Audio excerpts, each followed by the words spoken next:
With the success of the rebooted The Naked Gun last year and the incoming hope we all have for Scary Movie 6, is the classic spoof movie about to get a shot in the arm?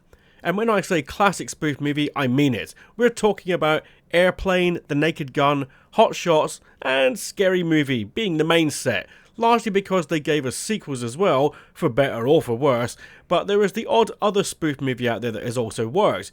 Much of the work from Mel Brooks is borderline here, but I'm not going to mention all of the endless other Leslie Nielsen movies like Wrongfully Accused or Spy Hard, or those damn epic movies or and so on disasters.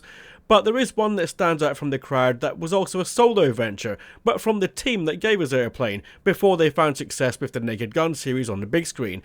There was this little diversion into war meets musical in the form of Top Secret. The film disappeared at the time and enjoyed a rejuvenation in the 90s when it hit video sales, but it seems to have disappeared all over again, so for the new generations, here is a quick peek.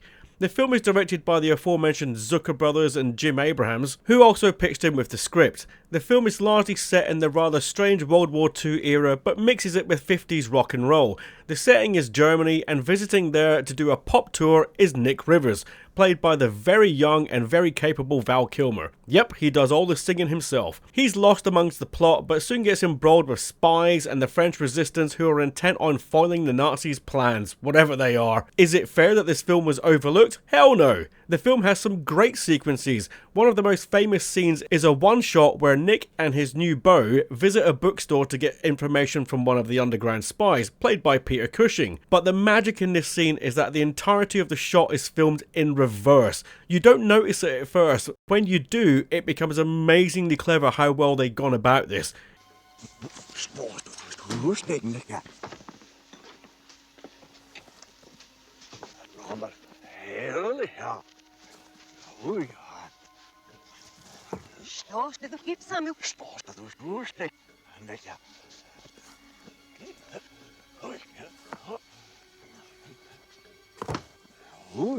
It is a real rewind and rewatch moment. The entire third act really pumps the gas as well, especially after Nick is introduced hilariously to the aptly named French resistance members. Croissant, soufflé, escargot, and chocolat mousse. Throw in an even more hilarious leader in the form of Blue Lagoon reference ex-lover to the main girl Nigel, and you have even more hilarity. Sometimes the jokes are just random things, other times it's a play on words, and other times it's the actions on screen that do unsuspecting things that give you a good giggle.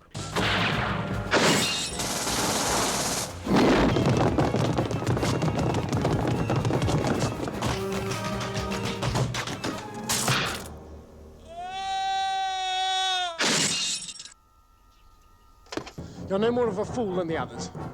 Now get over there and pull that. To be fair, yes, the film does have its downsides too. It does take a while to get going and find its funny side, not helped by a rather bizarre nod to the Beach Boys music with an overlong and not particularly funny music video with skeet shooting surfers.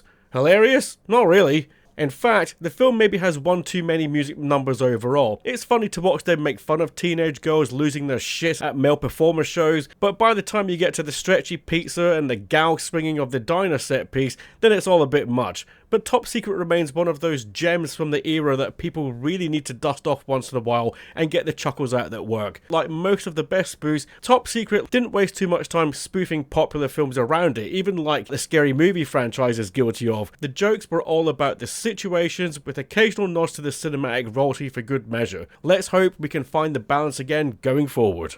That's a quick one this week. Please do like and subscribe and follow me on Instagram and Letterboxd if you have them, and I'll be back next week. Hey, good work. Good boy.